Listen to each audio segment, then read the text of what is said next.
welcome to another episode of Magic Proving Grounds, the only Magic the Gathering podcast that proves there are people in this world that are not mad about the stickers. Wait, what stickers? What are stickers? I'm your host, moderator Dave, and with me we have... I'm Ben, and I'm confused. And also with us we have... I'm Dave, and I'm also confused. Other than being confused, what have y'all been doing this week? Playing a lot of Arena. I'm getting deep into the grind, I guess, if you want to call it that. Are you working your way up to Mythic? Yeah, I guess so. A little bit at a time. I don't know that there can be an I guess so to that. Either you're trying to get to Mythic or you're not. You're either working your way up or working your way down. Well, I wasn't going to say anything negative. I was just like, there's two options. You're trying to get to Mythic or you're not. Are you actually trying to get to Mythic or are you just playing Magic? I'm just playing Magic. It would be cool if I got to Mythic, but I seem to win more than I lose, so I might get there if I play enough. Okay. I just didn't know if the end goal was to get to Mythic or if you were just putzing around. Oh, no. My end goal is to make enough in-game currency to buy more wild cards. Seems like a futile attempt. A lofty goal. Yeah. Yeah, that's the biggest goal of Arena, even more than getting to Mythic. But we can talk more about your Arena experiences later on in the podcast because I'm sure they can fill an entire segment. Let's move on to what other Dave's been doing this week. So I built a deck for the Gladiator Challenge that I forgot we were having. This challenge is looking real good for me. I have to say that if I don't win it, there's some real injustice in this world. I do feel pretty confident about my deck, though. Awesome. It is still possible that I find a way to make it happen. You lose the superior title? I hope not, but you know. Well, we'll have to see that. That's happening later today. On Twitch. Yeah. Y'all listening to the podcast. This is irrelevant information. Check the show notes. There'll be a link to the YouTube. Video will be there. And then I checked out that Spellslingers game, which I believe we're talking about later. Yes, we are. So that's about all you've been doing this week? Because we can move on to me. Oh, yeah, no, definitely. We should move on to the more important thing here. Me, obviously. Yeah. Uh-huh. I've been working all week on fine-tuning my Gladiator Challenge deck. I played not as many games as I would like because, oh my goodness, do they take a while to play sometimes. But played a lot of games, smashed some games. I think I'm feeling real good. So that's basically all I did. Let's move on to news. Did you know, y'all, that Magic is 30 years old this year? Dang, it's a dad. It's got the whole dad bod and everything, actually. On its way to being a zaddy. I was gonna say it's a daddy on its way to zaddy. That was the perfect callback, but now I've ruined it because yes, you pointed out the callback. You never point out the callback. Anyways, I bring this up because they're doing a couple of. We talked about zaddies before. Yeah, I'm sorry, my mind is going. I don't remember that either. Did I bring it up? Anyways, it might not have made the podcast. It did. Oh, so much for this memory you don't have. It didn't. You tricked me. What? My wit is also going, apparently. Oh, man. I'm just here for the memes. Are you guys done? Think so. I'm confused right now. Again. It's okay. So Magic's turning 30. Yes. And some might say a cause for celebration.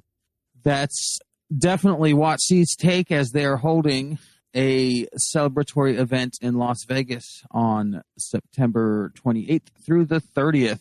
And it's going to be a big deal. So what you're saying is Magic is having a midlife crisis. Yes. Because that's the thing people with their midlife crisis do is go to Vegas, right? Yeah. Going to Vegas. Yes. Getting a whole bunch of swag. Eating a bunch of edibles. Is Is that a thing in Vegas? Is that legal? Yeah, it's legal in Vegas. How about that? Let's talk about... Try and relive the glory days. I'm talking about playing Magic, not the edibles. Back in the day, you could cast the Black Lotus on turn 1 and nobody cared. Anyways, I don't know. What do you guys think about this event? Have you looked at the ticket prices and some of the stuff they're doing? Yeah. If I was inclined to travel across the country and had the money and time to do so, I wouldn't mind. I'd buy the weekend package, I think. So let's just give a rundown of the basic packages and the costs and, what you give for them. The single day package, like $60. I think that's a pretty all right deal. That gets you into the festival and gets you some promo cards and some boosters. So that's cool. For one of the days, yeah. Yeah, for one day. And then the weekend package is $160, which gets you in for all 3 days and gets you the promo cards, the boosters, and like a playmat. Wait a minute. Hold on. So it's $160 for the weekend, $60 for the single day package. So it's a saving of $20. But if you just bought 3 single day tickets, would you get duplicate booster packs? I don't know. Duplicate foils? Cards? That's a good question. That might be actually Probably worth it. Not. Do you really need 3 copies of Richard Garfield PhD promo card? Yes. Those are going to be worth money.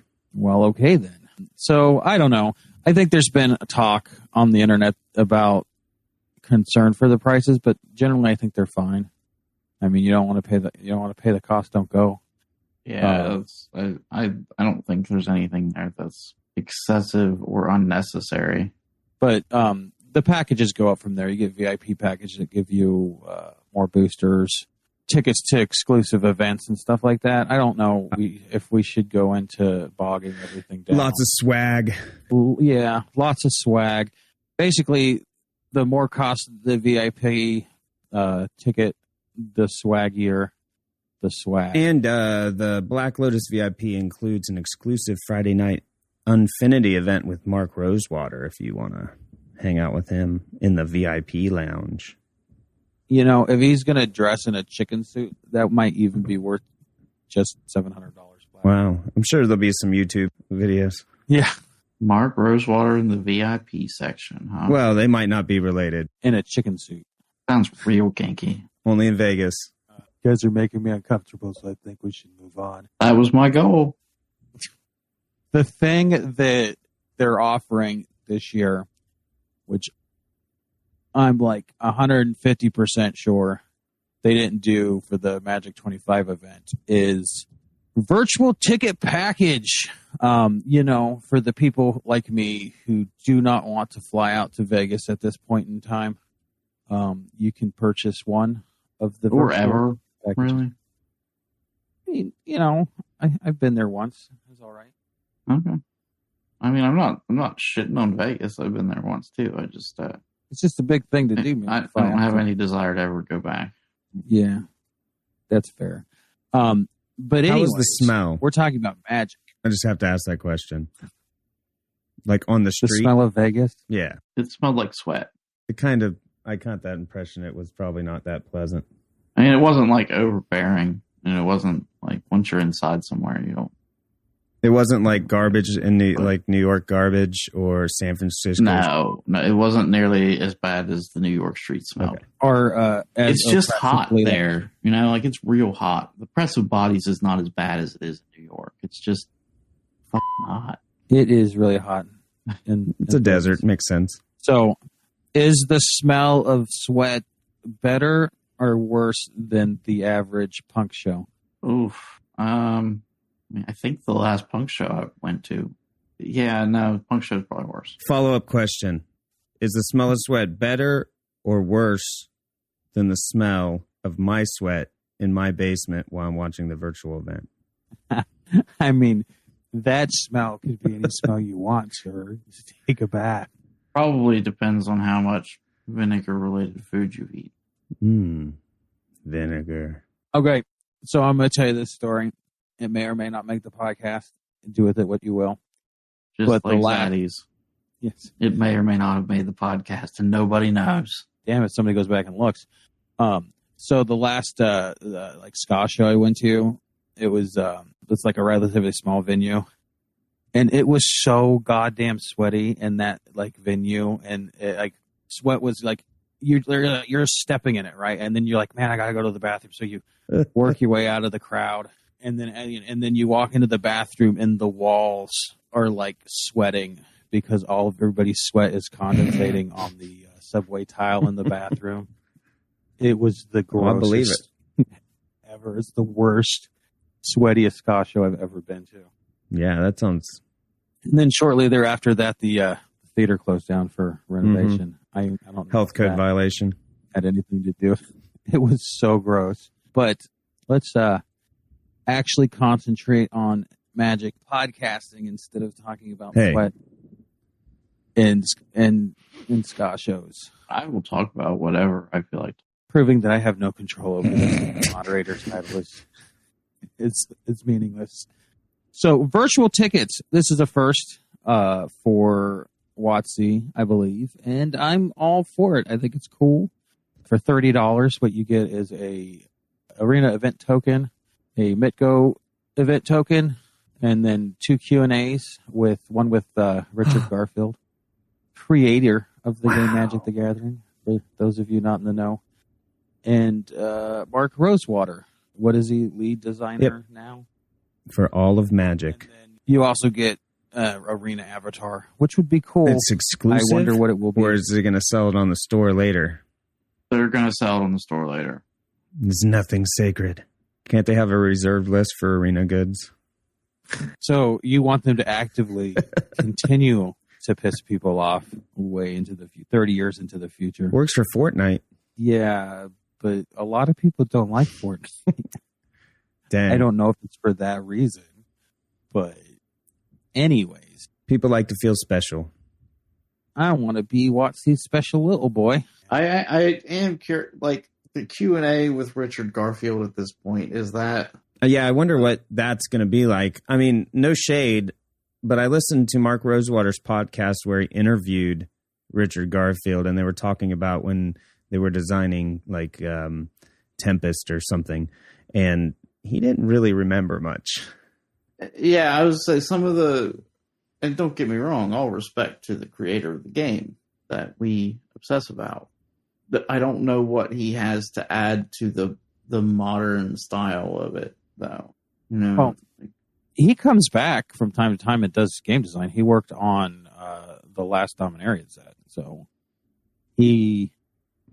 how much did he he work on it, and how much was he just there to talk about? Like, had you let me finish my sentence, I'm pretty sure he's responsible for the saga mechanic. Oh, interesting. But yeah, I don't know. I think that being that it's virtual, if your desire is to answer a question, I don't know if that is going to shake out, considering that there's going to be a lot of people there. If you just want to hear what he has to say, that might be worth attending. Personally, I think even excluding the 2 Q&As, it's worth $30 to do 2 events if you play Magic Arena and online. Yeah. so wait, what's the event swag again? The events is a token for Arena event, and then it's like a chaos draft, I think is what I read.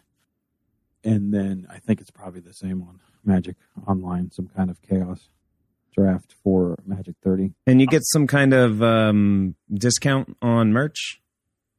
Yeah, the exclusive Magic 30 merchandise that you can only buy at Magic 30 in Vegas is also available online if you buy this ticket pass. Do you get a discount, or you just get the right to buy it? You just get the right to buy it. I mean, that makes sense. I mean, I'm not... That's fine. It's pretty cool. So, that's cool. There's a patch in there I think I might get. The virtual event I might do. I don't think it's worth probably talking about the festival in the box at this point since it's sold out. It's sold out. That was cool. If you guys want to know what we're talking about, you lads and ladies, just check the link in the show notes and you can see what you missed out on. Sad. I remember seeing the festival in the box. Now that I'm looking at it, 'cause I remember that the artwork of the rice ball. Yeah. Oh, yeah. I remember thinking it looked like he was going to eat his kid. Yeah, that's the sleeve. Yeah. Going off on a tangent. That might I'm be great. available to purchase I'm great at going off on tangents. if you have the virtual event pass. Possible. That remains to be seen. Yes. Well, also, isn't that the actual card is also part of something else, isn't it? Yeah, the cards are part of a secret layer. Yeah. So you can still get that Oh, secret yeah. layer, possibly. But you can't get the legally distinct Thanos Gauntlet Arcane Signet. That's only for the Magic only 30 available. Yeah. celebration. And the Soul Ring, with featuring the art from the Masterwork version from Kaladesh. I like that artwork for the Soul Ring. Pretty neat. What? Good God. Cut that from the podcast. I couldn't tell what the hell happened. I thought you exploded there for a second. I thought it was a possum passing gas. That is what it was. He just ran in here and just let loose and ran away. I don't know. It's okay. It'll only be around for another couple years. That actually happened to. I guess a possum didn't come and fart during her podcast, but a coworker had possums crawl into her dryer vent. Oh, no. And eat through the tube and end up in her basement. Oh, gosh. That's no bueno. That's rad. Yeah. Possums are the coolest creatures ever. Which prompted Julie to ask me what our possum plan was. What's your plan if possums get in here? It's like a zombie apocalypse plan. Yeah. The possum, a possum lips. I plan to make friends with them. Possums are awesome. Yeah. I plan to train them to break into other people's houses. Yeah. And steal their magic cards. It sounds like more of a ferret thing. Ferrets are like the rogues of the rodent space. Yeah. Maybe an otter. I'll have you know, sir, that possums are a marsupial. So get out here with that rodent.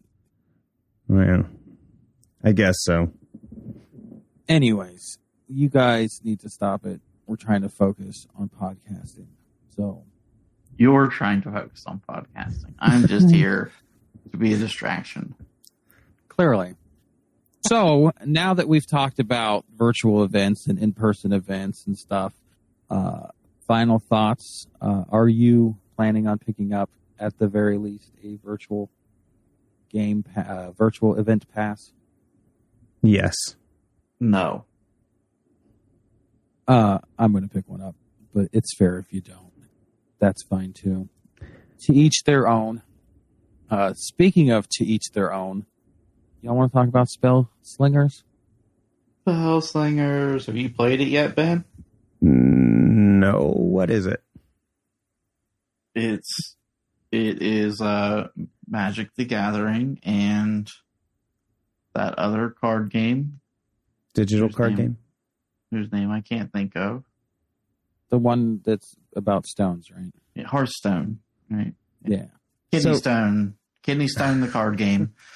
Yeah, I heard you guys talk about this, or you mentioned it, and I was going to check it out, but then I got caught in brewing a Gladiator deck and forgot all about it. So what's up with it? But it is quite literally the bastard child of Hearthstone and Magic the Gathering. I do not think it is as good as either one of those.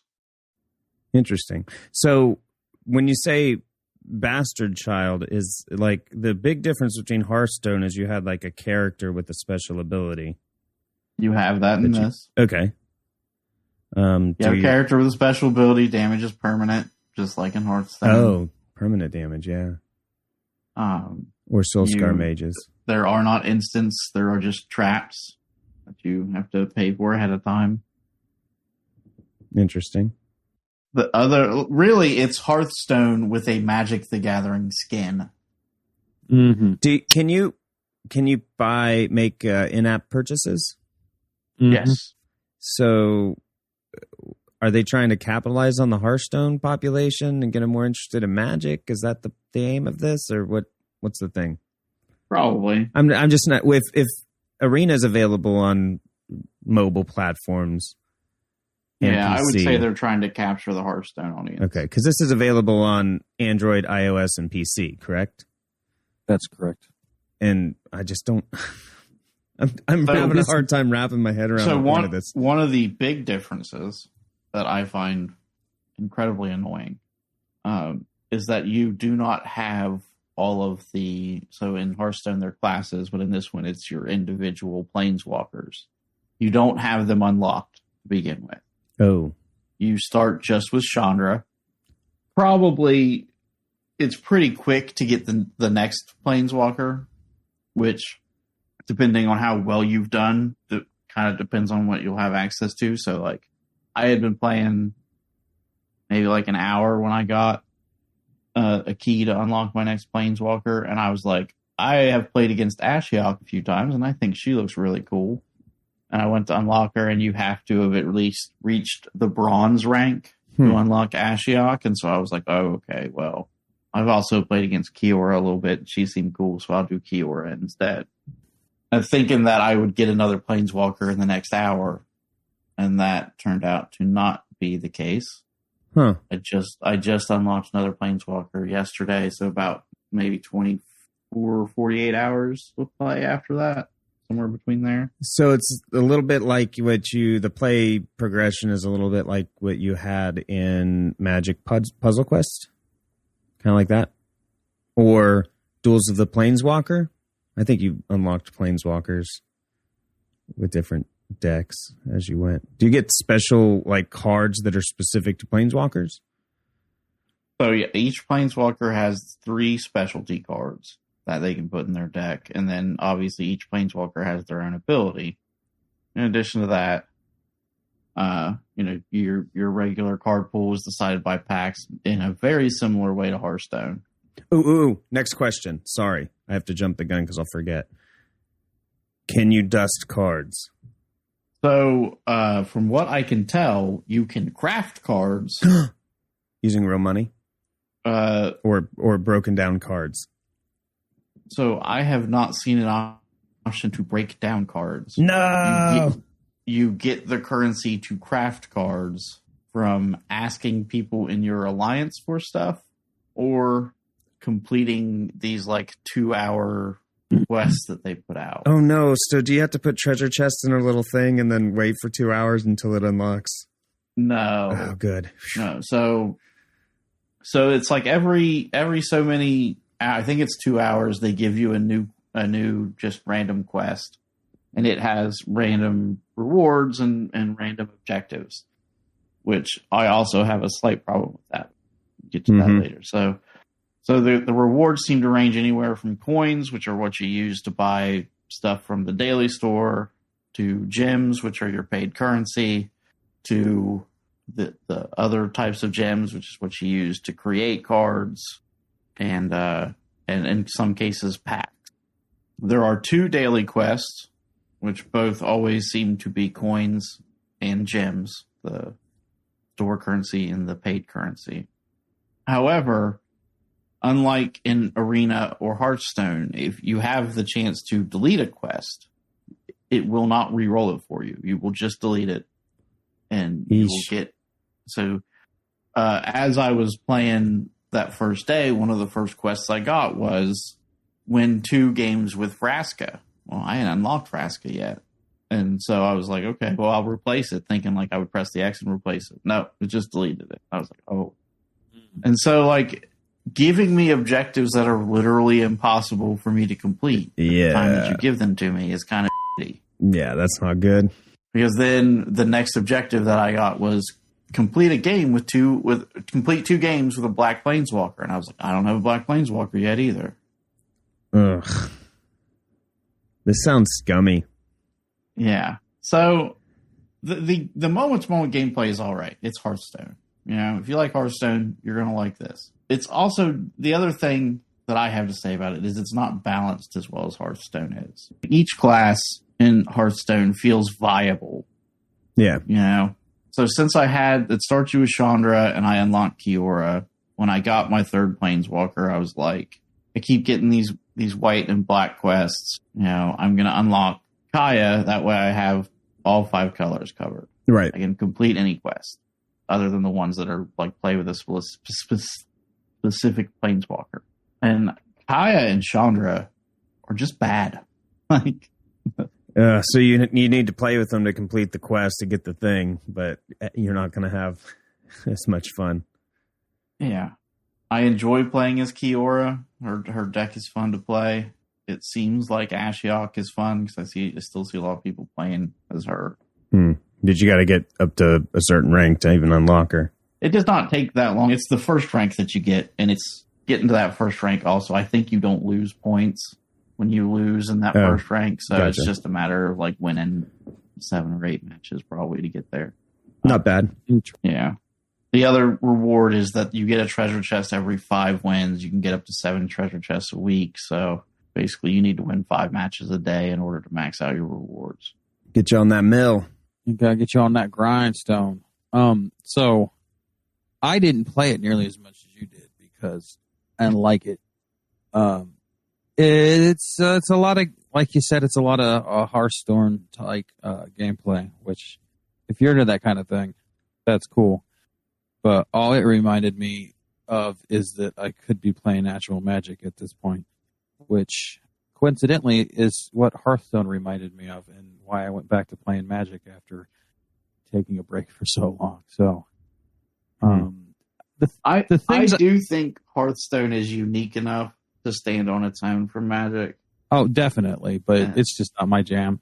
And I enjoyed Hearthstone with time I spent with it. If I had enough time for both games, I would probably play both games. I don't have that time. The things I did like about Spellslingers was the animation style that they use. The art style is great.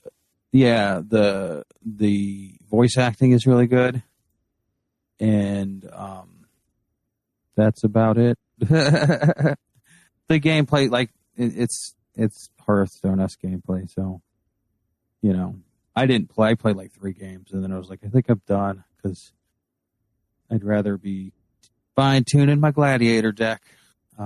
Yeah, I think at the end of the day, my biggest complaint is the balancing issues. Like we touched on this earlier, but my biggest complaint is I don't really understand why it exists because it seems like they're bastardizing they're cannibalizing themselves. It's like they're building this version of Magic that doesn't really have any like if you were like, well, this is an onboarding product for Arena, it doesn't do that because it teaches you how to play Magic wrong. Like you're going to have people thinking that. Let me ask you guys damage tournaments and stuff like that. What Wizards of the Coast video game has been good? Besides like the Magic. Any video game that is not Magic Arena or Magic Online. I mean, Duels of the Planeswalker was like okay because Magic. It was Magic. Yeah, but that's Magic. Okay, so not Magic. You're playing Magic.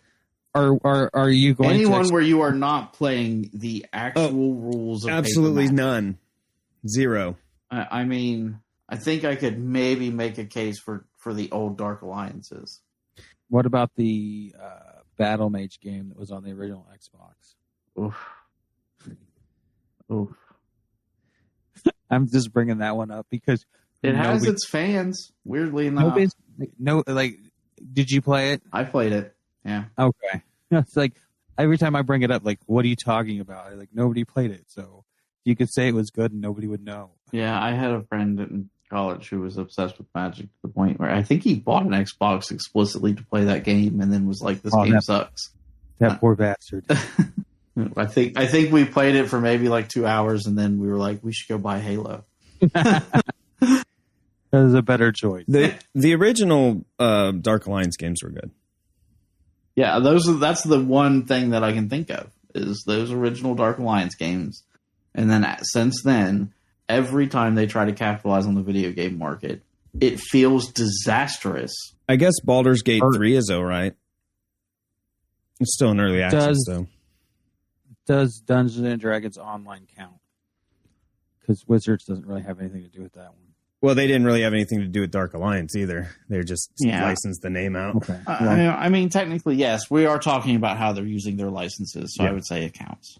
Okay. Well, I back in the day, Dungeons and Dragons Online was the bee's knees. I thought it was poop, as they say. but I played it because I like to hang out with you. I guess I didn't play that at the same time as you guys. I played it with someone. I can't remember who. I did not like it either. I played it just because one of my other friends was playing it. And as soon as he stopped playing it, I put it away. Y'all make me feel some kind of way about myself. It's all right. You're allowed to like bad video games. Yeah. Anyways, we should move on to other things.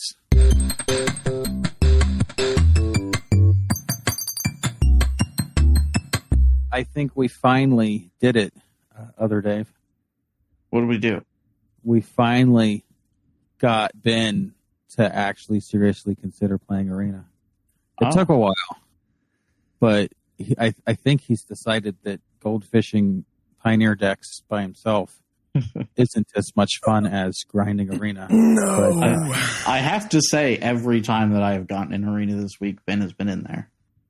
I mean, every single time. I'm like, who's my one friend that's online? Oh, it's Ben. I'm pretty sure I've played Arena more this week than I have the entirety of its existence. So, let's hear some of your hot takes as a semi-newly converted Arena player. Okay, so first of all, I learned a few things. Now is a very bad time to make decks. We are on the cusp of a major expansion release and a standard rotation. So don't build a standard deck right now. I had a mono white deck that I didn't change at all because I was like, I don't want to buy the wild cards for the meta or whatever. So I'm using a mono white deck from pre-Kamigawa. So there's no Kamigawa cards further in it. And man, that deck still kicks ass. I don't know why the standard meta ever went away from it.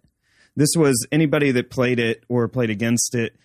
It was the one that used relied heavily on the exiles.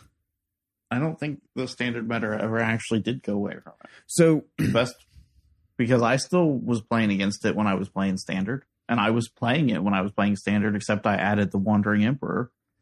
So what I've seen is that they changed out the Stonebinder's Familiar, the dog that gets bigger when you exile things, for a training monk. Forget his name. I took mine out for Wandering Emperor. And other than that, it's the same deck. And then they put a Legion Angel in there with 3 in the sideboard to pull in. They kept iterating all these different things. I had the Legion Angel in there from the first time I built the deck. Oh, really? When I first started. It's a good play. I have it in my paper mono white deck. But anyway, so I think that they just added different things as that, to use the new cards or whatever. And I think that this is the better version. However, in a couple weeks, it's gone because half the cards are rotating out. I think Stonebinder's Familiar is a good enough card, and I think that version of the deck is still strong. But it's basically a control deck. Right, but I mean, if you take the Stonebinder's Familiar out and you put in the Wandering Emperor, it's more control. The Wandering Emperor can win the game on her own. Yeah. Which the Stonebinder Familiar cannot do. Well, and people were shaving have access to all of the exile that you did before. People were shaving Brutal Cathars and they were taking out the Skyclave apparitions altogether. Oh no, I still implore both of those. Yeah, they were not exiling as much anymore, and I think that the deck was poor compared to this version. But yeah, I guess maybe I didn't change my version as much as people have changed it because, like I said, the only thing I did to change mine is I took out the Stonebinding Familiar. I put in Wandering Emperor. I already had the Legion Angel there, so yeah. So that's I was already That's my running experience 4 with Cathars. Standard. I think, hold on, I did take something else out when I took out the Stonebinder Familiar. The 3/2 that has the Paladin. You can pay 1 white, 1 colorless to make it give it protection from the color of your choice. Oh. You have 3 different powers. Yes, Sun Gold Sentinel. Sun Steel, or Sun Gold Sentinel. That was probably it. Yeah. Yeah, I took her out for something else. I don't remember what. I see. Because just once you don't have the Stonebinder's Familiar in there anymore, she just Right. isn't as good. Yeah, correct. I would say.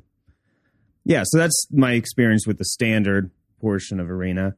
I also decided to get into Explore since I guess I'm the Pioneer guy, and that's kind of the closest thing we got on Arena. I thought that I built the mono green Stompy deck. I guess you can't call it a Devotion deck because Nykthos doesn't exist on Arena. But I did find that deck, I thought it would perform worse. But to me, it's kind of on par without Nykthos. It still really makes a lot of mana very quickly. I really dig that. I kind of stomping all over people in the Explore space. Now, just best of 1. I haven't built the sideboards because I don't have enough wild cards.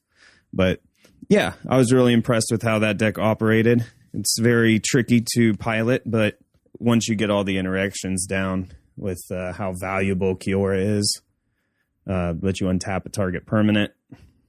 People undervalue her, but she's really what makes a lot of mana for you. So I'm kind of trying to climb up the constructed ladder with that because, I mean, why not? If I'm just trying to do my dailies, why not do it ranked? Yep. And then I also played some Historic. I don't really know. I don't really know about Historic. I'm not sold on the whole idea of Historic. What kind of decks are like popular? It seems like I don't play against a lot of the same decks. I play against a lot of the same decks, but I do play against red decks a lot. I play against a lot of elves and a lot of goblins. Yeah, goblins. Yeah, that goblin deck in Historic is pretty... and a lot of life gain. Those are the 3 things I see a yeah. lot. I see Arcanist, Dreadhorde Arcanist decks, a decent chunk. What's the Dreadhorde Arcanist do? Whenever he attacks, you can play an instant or sorcery from your graveyard with mana cost equal to or less than Dreadhorde Arcanist power for free. Oh, I don't think I've met that one. Yeah, they use, there's a blue dude who whenever you cast an instant or sorcery spell, you can make something's base power 3, and then they just play cantrips and blow your face open. But that's what Roiling Vortex is for. I say a couple weeks ago, I'd mentioned that Roiling Vortex was messing people up. Yeah. And so, yeah, they try to play their spells from free from their graveyard, and they take 5 damage, and then almost always it seems like there's a moment of confusion. Obviously, you can't see the person, but it's like every time it happens, they don't do anything for a few seconds, and then all of a sudden they're reading the Roiling Vortex card. Like, I can see them mouse over Roiling Vortex. Oh, yeah, because they're like, oh, man. Yeah, which actually brings me to one of the things that I noticed about Arena, and I don't really want to say it like this, but maybe Arena could use more triggers for the players that don't really know what's going on. So, for example, they got dealt 5 damage and they didn't know why they got 5 damage, so they're reading all your cards to try to figure it out. That kind of happened to me in a couple different places where it took me a second to realize what had happened and why I missed something. And I'm like, and it throws your whole game off. But I don't know if they need to add more triggers or anything. Just one example is Humano faced the 2/2 haste that when it flips from the enchantment, Kumano. Mm-hmm. You know what I'm talking about? Yeah. The red enchantment that does the 1 damage. Yeah. So when he flips over, he's got haste, but his other ability is if a card that's damaged by you goes to the graveyard, it actually gets exiled. Right. So I didn't get a trigger for hitting the graveyard, and I was like, where did my trigger go for hitting the graveyard? And it didn't tell me anything, but it will pop up and tell you, hey, when you play this adversaries the spectral adversary or something like that, if you don't pay the extra mana, it will bring that trigger up even though you didn't pay the extra mana and then just go away. So if they're doing that, why couldn't they just do that automatically and just show a little blip and then move it off? Not a trigger you have to acknowledge. There is a graphic there. You do know that, right? Like yeah, he like glows red anytime he exiles something. Oh, I didn't notice. Yeah, anytime anything is prevented, the card that prevents it from happening glows red. So like if you try to gain life while the Ferocidon is out, the Ferocidon will glow red. If something gets exiled instead of going to the graveyard because of Kumano will glow red for a second. Oh, interesting. To kind of indicate what you is should causing look at this you card. to not get. Yeah. Okay. I didn't see that. I guess I was looking for the proc that procced up when you play an adversary or something like that. But yeah, I'll have to be more mindful of that, I guess. You learn something. I didn't know day. that either. So yeah, there's like a red kind of glow that pops out of them whenever they prevent something from happening. Yeah, I know what you're talking about because they do it on spells that can't be countered. Will glow red. Right. You put them on the stack to indicate that they're going to make your life miserable if you try to counter And they'll them. glow yellow if they're going to come into play tapped. I did notice that. Yeah, that's Your lands. relatively new. I appreciate Yeah. that. Yeah, it is not that same glow. It's more of like a circle underneath the card on the arena board, but there is a trigger to show you when something presents something. I do think one of the things Arena could really benefit from that is in their Spellslingers game is the tracking of things played.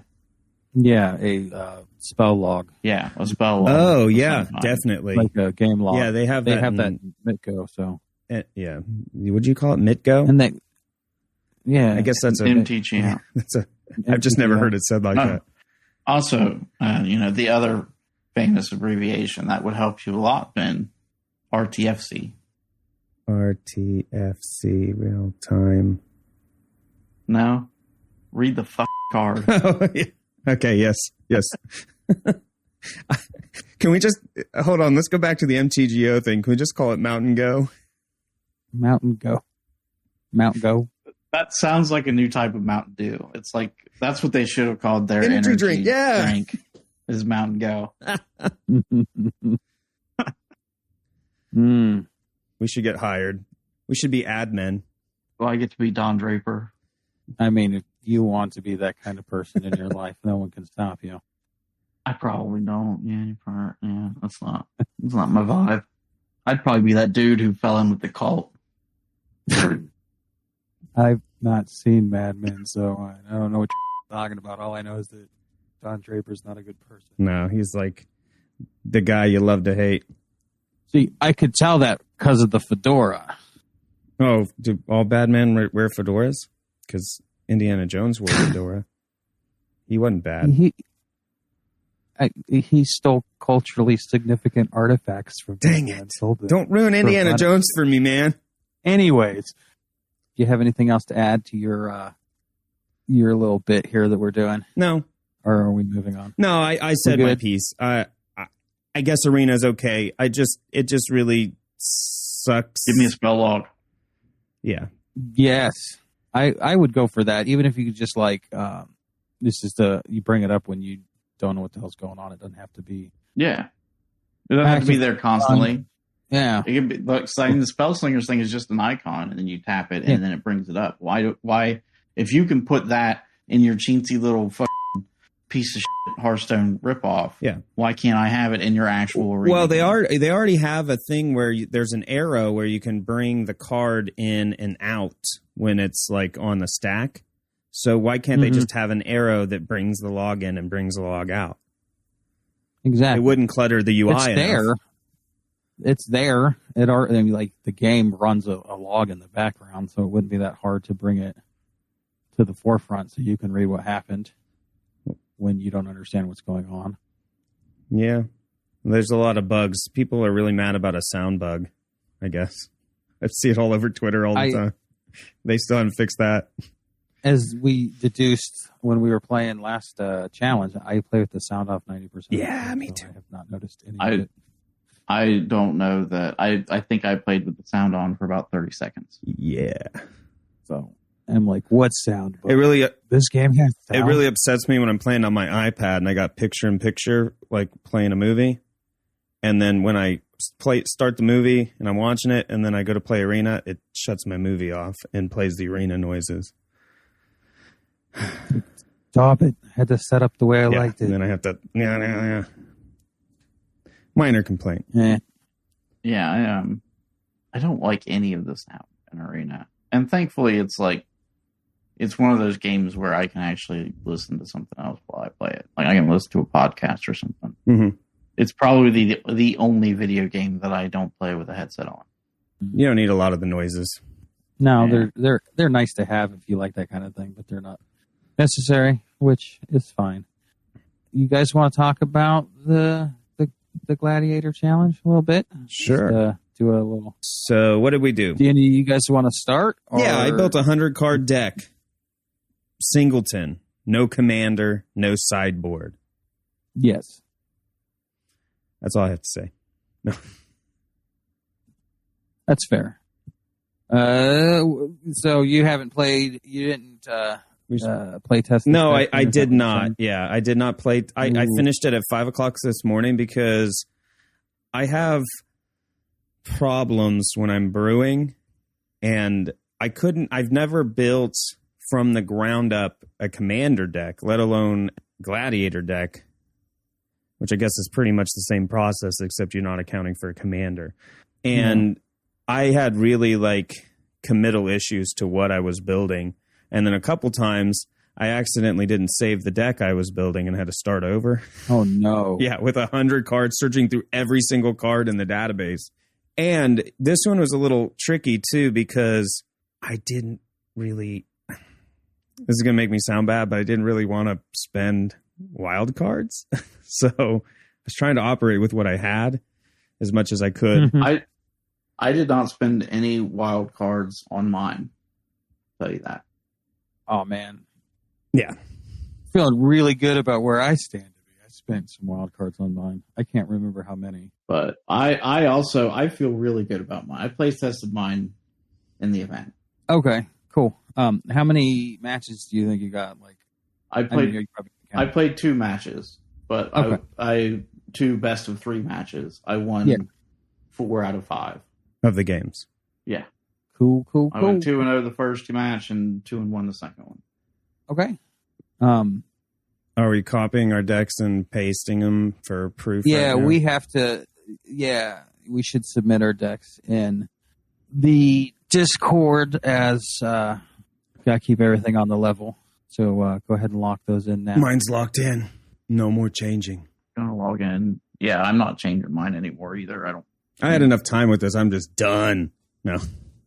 So I started going a route of hey, I could do an is it type thing and be real fast spells. And I was I can make everything draw cards. And then what the bad thing is when you look through all the cards and you're this would be good, this would be good, this would be good. You end up with 235 cards. And then you're now I have to whittle down to 100.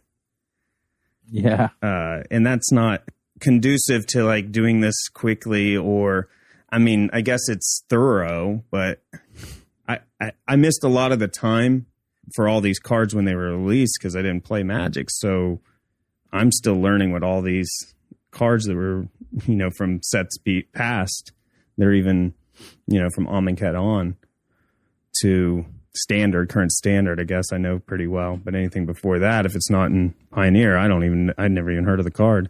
So yeah, I did look into a lot of different things, but I ended up settling on a mono white angel / cleric deck, I guess. I don't know. It does some stuff. Interesting. I played quite a lot of Gladiator, kind of like the format. They're longer matches and stuff, so it takes a lot to play them. So I can see why because some people were complaining that. Oh, Jesus Christ. Sorry, I'm looking at your list, and these matches were long already when I was playing against everything. And I'm looking at your list, and I'm this is going to take 2 hours to play against you. I'm sorry, man. I had to do blue-white control. See, I was looking at, that's why I was like, you bastard, because this is like a lot of what I had on there. Wait, you're allowed to use Teferi Master of Time? That should be illegal. Yeah. No, Little Time Teferi. was Time Raveler's not legal. Oh, this is, okay, sorry. This is other Teferi. Yeah. So I did blue-white control. I played, I don't know, a lot. I did like more than 10 matches probably. I like where my deck's at. So hope you guys aren't busy this afternoon. It might take a minute. The thing about this that I realized kind of halfway into building was that it's a 20 life game. How many wild cards did you use? Just out of curiosity. Me? Or Dave? Dave. Because he said he used wild cards. 5 rare. I didn't count any mythics because I had a bunch, and I didn't count the common and uncommons, but I burnt a lot of mythics and commons and uncommons in like 5 Yeah, rare, I did get a few commons and uncommons. I mean, I had to dip in and using all those rares for blue-white control when you didn't get a brainstorm? I thought really hard about brainstorm. I was like, okay, I'm gonna prove that I'm a dork and don't know. But I can't even. I just I don't understand why brainstorm is really good. What? Oh my god! You have to explain it to me. Okay, so when you discard your 2 cards, listen, when you discard your 2 cards, you hide away the cards you don't want them to make you discard. That's one important fact of yeah. brainstorm. So it helps to counter your thought seizes, your duresses, and whatnot. Okay, but also the large difference, or the reason that it is considered the superior 1 blue draw card, is that it gets you 3 cards deep. Okay. So when you're seeking, because that's typically, you're drawing your card spells to find something, it gets you 3 cards deep for 1 blue. Okay. But then you are arranging your draws for the next few turns. You put your big cards you can't cast. Yeah, if you know you have Scry, for example, you can pitch a card on the top and then Scry and get rid of it. It gives you far more control over streamlining your draws. Yeah. Well, I gathered the scry thing, but I didn't get the thought that sees thing. And it's huge in that crowd. Didn't account for the getting 3 cards deep thing. So I knew it's I'm kind of dumb. I'm not dumb. It's the same reason that Sensei's Divining Top was so good. It's not necessarily the amount of draw; it's how deep you can get into your deck. Okay. So I'm not dumb enough to not understand it's good. I just didn't understand what made it good enough to utilize it in my mind. You know what I'm saying? Yeah. So now that you've explained it to me, I definitely should have put that in there instead of something like Opt, which is... Opt's good. So, Opt's good, but if you're one mana, talking about what to cut. Yeah. Yeah. I mean, Opt is the current standard in Modern for 1 blue card draw. Yeah. It's just that, or consider the only reason brainstorm isn't in there because it's not legal in Modern. Consider if you have a graveyard plan. Opt if you don't. Well, yeah, that's true. Yeah. Considers. I forgot that Consider has taken over Opt because I forgot that Consider came out. It's really good. Mine is completely themeless. It is just straight up Sultai good stuff. Sultai's what colors again? Nice. Blue and green and... Blue, green, black. Black, okay. Got some Ugins in there, so... I ulted Ugin in one of my matches. Ooh, man. You're scaring me. What's the Master of Time's the one where you ult for -10 and get 2 turns? Yeah. Yeah, I put that... I ulted him in one match, and the guy just... the person just conceded, and he was like, I'm done. I don't want to sit through 2 turns, so... It's really good when you pull off an ultimate, I'll tell you that. I did not. I had Teferi Time Master in my deck at one point, but he just...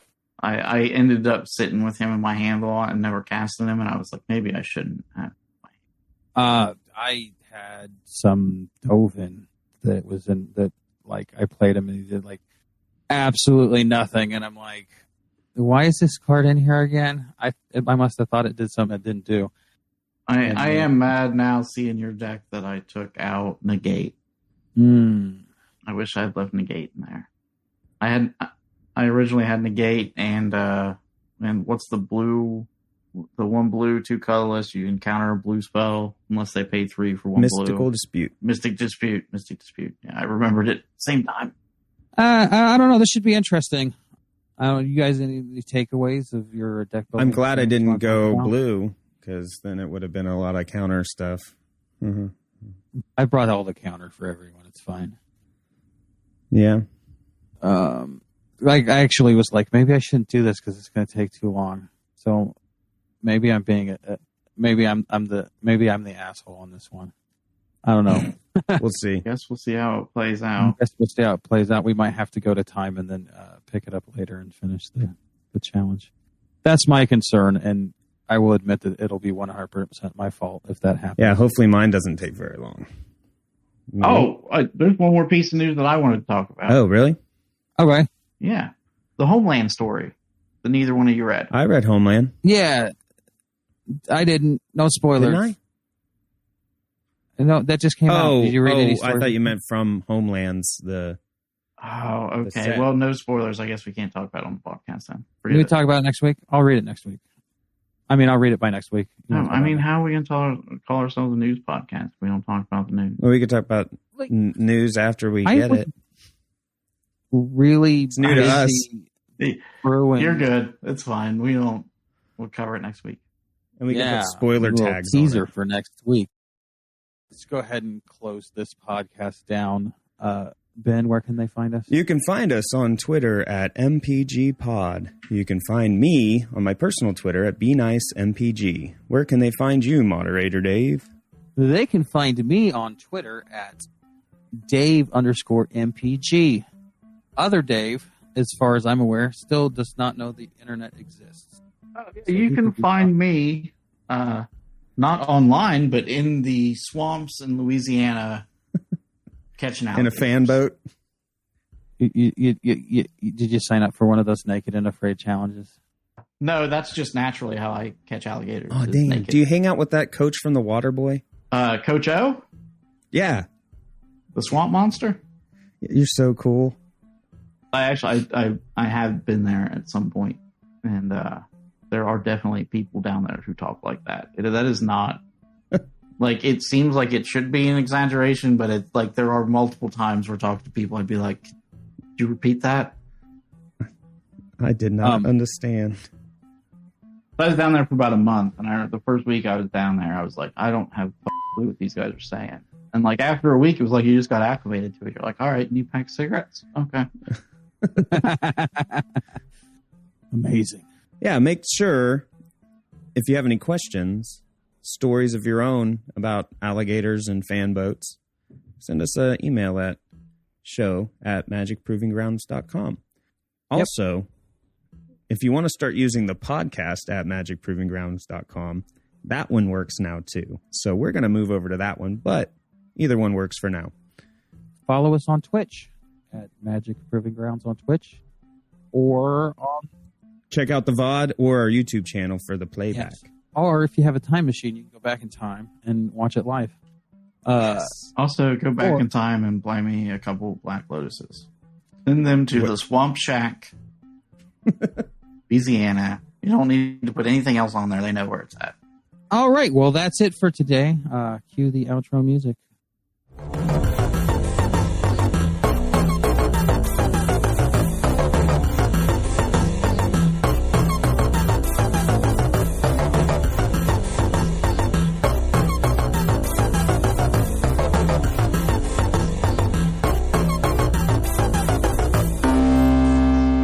There's been a lot of talk recently about the Unfinity stickers mechanic being eternal format legal and people bitching about it.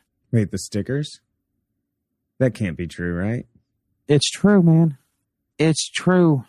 You know how I said that there would be no way to duplicate the perpetual mechanic in Arena and paper? Oh, no. It's kind of like that, except it's not stupid like Arena, where it's like perpetually give everybody to haste. You can change the the base power and toughness with stickers. You just put a sticker on the thing? Yeah, well, the mechanic's a little different, but yeah, it's a sticker put on it. Oh, no. And then... might as well just start making dry erase boards as cards. I think it's a cool mechanic. And then the other one that people are talking about that is probably might see some play is that you can use a sticker to change the name of a card by adding like Urza's whatever, like say somebody pithing needles your Jace the Mind Sculptor so that you can't activate his ability, and then you put a sticker on it that turns it into Urza's Jace the Mind Sculptor. And Urza the Mind Sculptor. Yeah, Urza the Mind Sculptor. Oh no. And then the name's different, so pithing needle and stuff like that. I this is the first I've heard of them, so